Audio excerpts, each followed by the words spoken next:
Yo, what's up, Casores? How you doing, man? I'm doing good. How are you?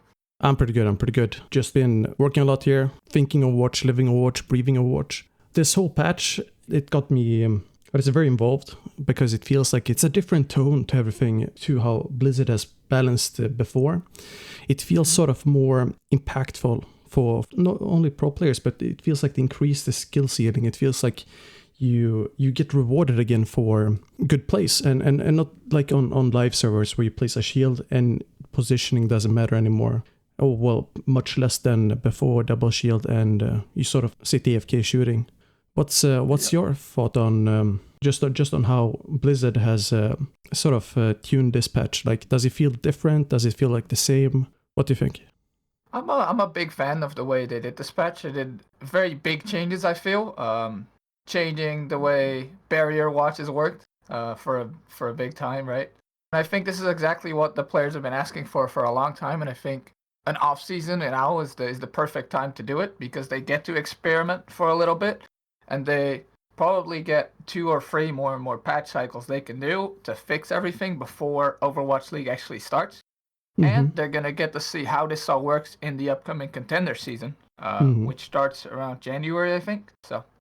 Yeah, speaking of Contenders, I've heard mixed opinions about the patch coming in for Contenders and like experimenting creativity, etc., adding creativity. I mean, because if you want to be creative, the hardest part is the implementation. Like that's usually where it fails because you can be too creative or it can be too abstract, too vague, or whatever, you know. And some coaches or players feel not from the pro packs, just in general, I've seen on Reddit, they feel like there's a benefit to playing to your strengths from the previous meta, which was double shield, goats, etc., like Brawly, and sort of try and translate the game knowledge back then and the skills and how to say set plays, the coordination, synergy, etc., into Contenders instead of risking losing some practice time or risking losing skill or yeah, whatever, you know, time spent on just testing. What's your opinion on that as a coach?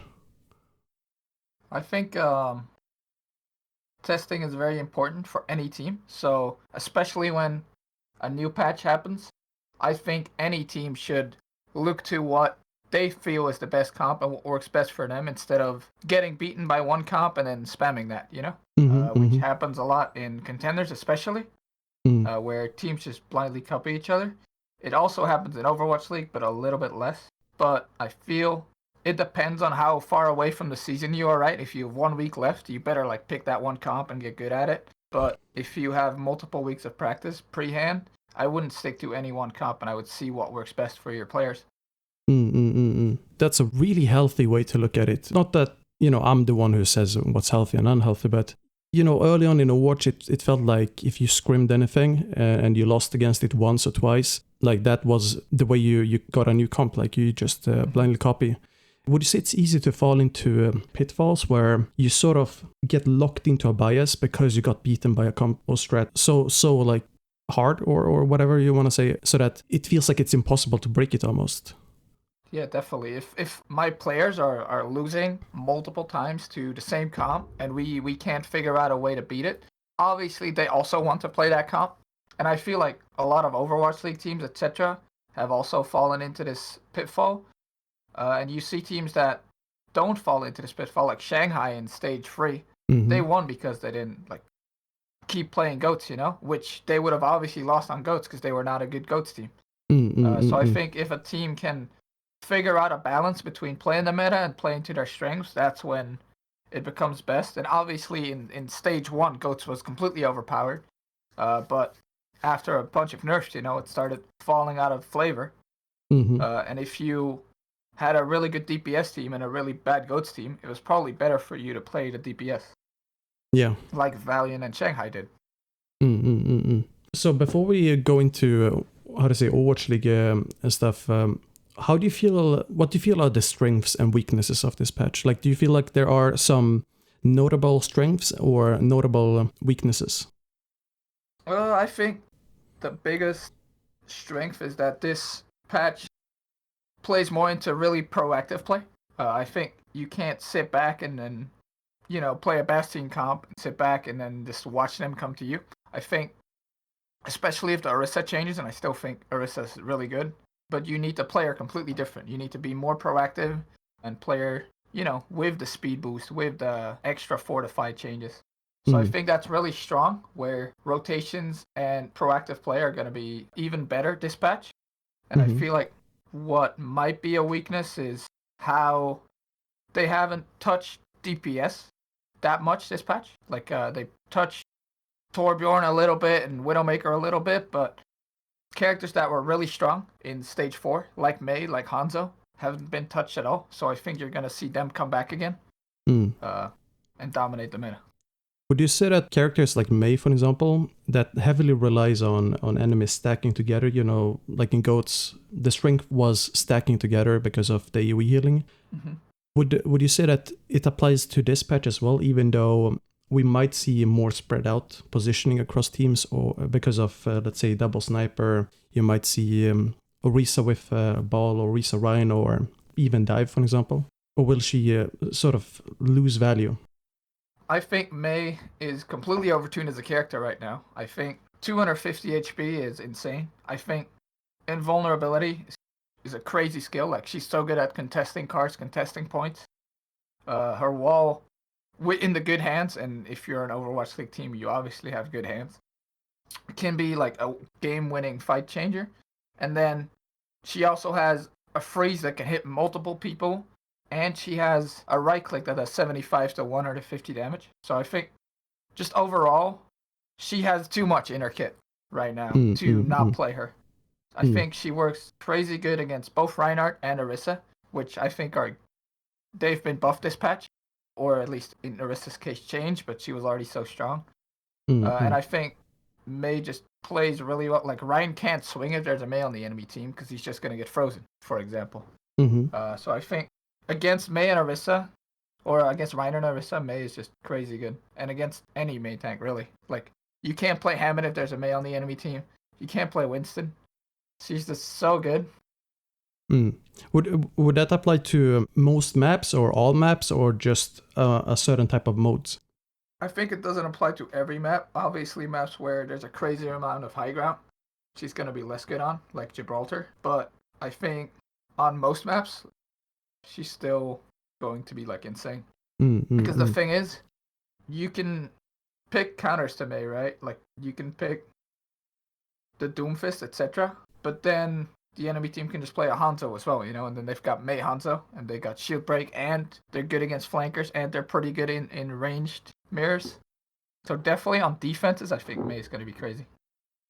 Because she is so well versed against basically every composition. So there's a heated discussion about in the community about the main tank situation here with who's going to be the main tank. Is there going to be an off tank? Is it going to be two main tanks? And since you mentioned that Mei is a really good counter versus main tanks, like Orisa, Reinhardt, etc., what's your expectation, or what do you anticipate is going to be the meta tank line, so to say? Because I could see that you run Mei with a Reinhardt and Orisa, but since Mei counters that as well, eventually you'll see counterplay, right? Like, you'll see some cheese strat, or like tailored strat, because like towards specific players, because of the tendency they have in game or whatever. How do you think it's gonna start out and possibly evolve? So you've seen a couple different tank lines right now. You see the double main tank with Orisa Reinhardt. You see Rein Zarya. You see Orisa Hog. And you see some dive things like Winston, Hammond, etc. I think that Orisa is still really, really good. I think her barrier change isn't enough to make up for the fact that she got 3 different buffs. She got the cooldown on her Fortify buffed. She got more base armor. Armor got buffed. And she got more movement speed when she's shooting, I think. So I think it's actually a buff to Orisa and just a change in her playstyle, where she's kind of invulnerable right now. And I think that Ryan doesn't suit this meta well enough unless you're playing Rein Zarya, because then he can swing while not getting frozen by Mei, etc. But with Orisa being so overtuned, I can only see Orisa Hog like really being the best tank line on most maps, not all maps. But if you're playing a map like Kings Row, I can't see how you can play Reinhardt when the Hog got buffed to 6 shots. Yep. Orisa's basically unkillable. And you've got like Mei Hanzo shooting the Rein shield as well. I can't see how you can play Orisa Rein into that when your Orisa shield insta dies and Rein gets frozen. No, yeah, that's what I feel as well. Like, I feel like Blizzard really like intends Hog to be the counter right now to the shield issue, and the halt hook is just such a good win condition as well, and it's a really good win condition, but only takes 2 players. Then you have Mei, you have Hanzo, and you have the support line as well. What would you say about, for example, window with a Discord up, or a window with a nade on a target? I definitely think that Bab Zen is gonna be really good on defenses. I think Bab got buffed and was already really good, so now he's gonna be even better. And what I've seen from PTR is just Bab dominating. Like he is like a second soldier, where especially with his window up, and he farms that window really quick, especially with an Orisa on his team. He does so much damage and healing. Like, he can shoot and heal at the same time. It's crazy. So I think Bap is going to be a must-play, especially with Moira nerfs. Not on every map, but especially if you want to play either Ana or Zen, Bap is a really good addition to that, because he has so much utility. And then I think Zen on defense is going to be really good, because Trank is obviously a really good ultimate. And discords, he can apply them more because shields are less. Especially, like, let's say you're playing Reinhardt and you get discorded, you can't swing anymore. So I think there's still going to be Lucio played. I still think Lucio is a really good pick. He is the speed boost, the heal boost, etc. Like, Lucio's been meta for all of Overwatch, basically, unless you're playing like a Bastion comp. Mm-hmm. And then I think Bap is buffed a lot. So I think it's going to be like a mix of Lucio, Bap, Zen Bap, Ana Bap. Sometimes not even Bap, maybe. Like, I still think Moira could be good if you're playing a rush comp. Like, if you want to play Mei Reaper still. Mm-hmm. I don't think it's as good as it was before, but it's still definitely viable. Mm-hmm. But I just think with the return of Hanzo, Bap really fits well with Hanzo. Would you be playing a flank Hanzo then, or like off angles of flanking, or would you play him behind in the backline with Bap, sort of like a McCree position? It definitely depends on what kind of... Like, if you're playing double sniper, I think flank Hanzo is really good. But if you're playing Mei Hanzo, then I think you would play more like a McCree, right? Especially because shields are less. You can just spam down the shield and then just kill whatever comes at your Orisa. I think it depends on the composition you're playing, as always. But if you'd be playing Mei Hanzo, I'd definitely play like both with your team, barring some like situations, you know? What would you say about Overwatch League Stage 1, for example? So you were in Atlanta before. You have some really recent experience, also World Cup. How would you say the meta usually would start out in scrims and then Stage 1, and how it would develop towards Stage 2? What teams would this patch play in favor of? And which teams maybe suffer from it, so to say? You don't have to list all of them, of course. So let's start out with what teams are doing right now. So a lot of teams starting December, they're going to be boot camping in Korea. So they're going to like already start playing this patch very early on. Overwatch League doesn't start for another 3 months, I think. And they're already going to be starting next month, right? So they're going to get 2.5 months of just practice before Overwatch League even starts. So I think when Overwatch League starts, you're going to see a very set meta. I think in this 1 month that's coming up that they're going to be boot camping, they're going to be trying a lot of stuff. But I think once Stage 1 starts, you should see a very set meta. Of course, from a few outliers, there could be another Chengdu this year. Mm-hmm. But I think it's just going to be like last year, right? Where it's going to be one meta. Basically, everyone's going to be playing it. And I think if they don't, like, Blizzard can still make changes, right? But if they don't make changes, then I think that meta is going to be Mei Hanzo or some sort of variant of it. And then the teams that would benefit from that, obviously. Well, Shock has been shown to be really good on that meta. But I think teams like that did really well in Stage 4, right? Teams like Washington, Mayhem did decent in Stage 4 because they have Saya player. Guangzhou Charge did good in Stage 4. Atlanta Reign did really good, and they just got Edison, who's also really good Hanzo player, so they could put Ursa on the Mei. I think those like 4 or 5 teams are going to get like big buffs again. Like the teams that performed well in Stage 4 of Overwatch League this year are going to do well in Stage 1 if nothing's changed, in my opinion. Would you then also say that the teams that travel a lot, I can't remember exactly which teams, I think Boston is one of those that will travel the most. Correct me if I'm wrong though. They will travel a lot. Would you say that the traveling itself will affect the meta in some way, where you might tailor like some specific, like some small tweaks to make it into a cheese almost? And with the traveling, you might not have enough time to prepare or study or practice even. I definitely think that the teams that have to travel more are going to be at a disadvantage next season. Like, I've got a list here of all the teams that how much they have to travel, right? And you see Washington Justice, they have 5 homestands and they have to like travel less. So it could very well be that they have an easier year because they have to travel less miles. I think overall, though, the level of play of this year has to go down, right? Because teams that travel so much and they're not playing on the same comfortable stage that they're used to each time. That less practice time because you're traveling, more media obligations probably at each travel station is going to give them less scrim time. And it's going to make it so people get sick more, right? They get like sick because they're in different countries, etc., and not in their own comfortable space. So I definitely think it's going to affect the league next year, where the amount of travel is going to downplay the level of play. But I think it's a value proposition, right? Because they're going to have a lot more impact. They're going to have a lot more crowd, and they're going to be in a lot more spaces. So I think that small downgrade in the level of play doesn't stand up to like all the homestands, you know, and how hype it's going to be everywhere. Like you saw the Dallas homestand and the Atlanta homestand last year. Those are crazy. Oh yeah. Dude, I feel like both of them were very different. It not very different, but it felt like different because Atlanta was more, how to say, it felt like concentrated. I wasn't there in real life or anything. I just spectated, but it felt like it was like an arena and the energy was super concentrated, while Dallas was like a big room basically. You just feel like everything, and I want to see that type of homestand for all the matches. And would you say that energy that you get at the homestands can boost the team even? Oh yeah, definitely. Like Atlanta was 0-5 when we went into that homestand, and then we heard the crowd, you know, and everyone's like super hyped up again to play, and we really wanted to beat the 2 teams that we played. We didn't face like good teams at that time. We faced Toronto and Mayhem, which were like the bottom 2 teams. So we didn't, I don't want to say need the boost, but it definitely helped like in taking those 2 victories. And just being it, I think it's going to be a big advantage.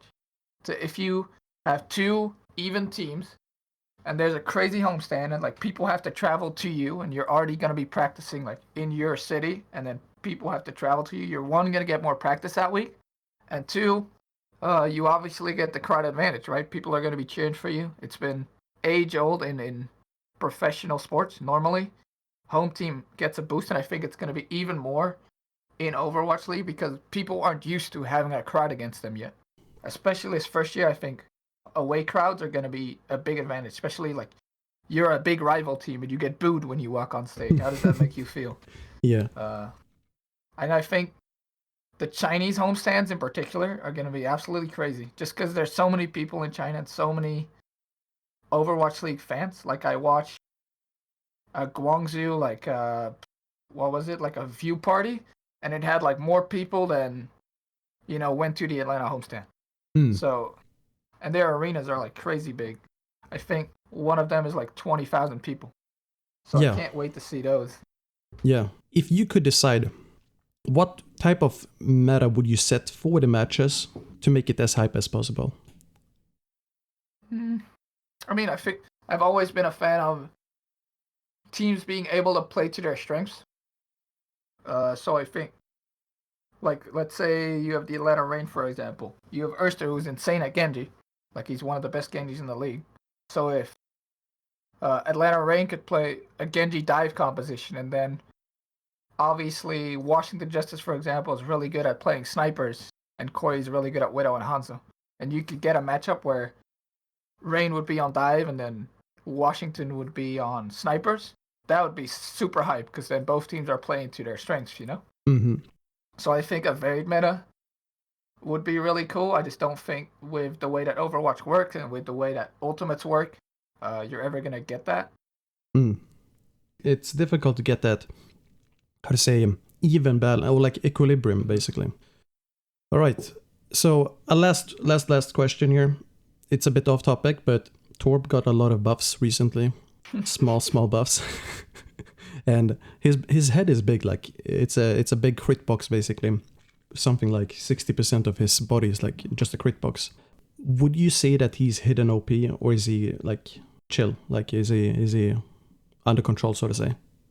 So Atlanta was one of the only teams that played Torb last season. I'm a big Torb fan, and I think he's insane against dive. But I think he's absolutely horrible against anything that has a sniper or a McCree or spam. Mm-hmm. Because one, they kill his turret very easy, and two, they kill him very easy. So I don't think Torb is hidden OP. But I think if you're in a ranked game and the enemy team is playing Sombra, Genji, or Tracer, and you want to counter them, Torb is definitely a good pick. Right, man. It was great having you. Before we head off, do you have anything going on? Anything you know, content-wise, team-wise? Do you have anything you want to plug? Social media links or yeah? Well, you can all follow me on Twitter at Casores Overwatch, and I hope I'm gonna be in the next Overwatch League season, so you can follow whatever team I go to. Thank you so much for joining us, Casores. Hope you have a great day, and yeah, see you soon. Yeah, thank you for having me. See you soon. Make sure that you subscribe. Really helps a lot if you subscribe, and leave a comment if you like the content. Let me know what you think. Do you have any own opinions, thoughts, ideas, questions? Feel free to let me know. And as always, thank you so much for watching. Hope you like it, and I'll see you later.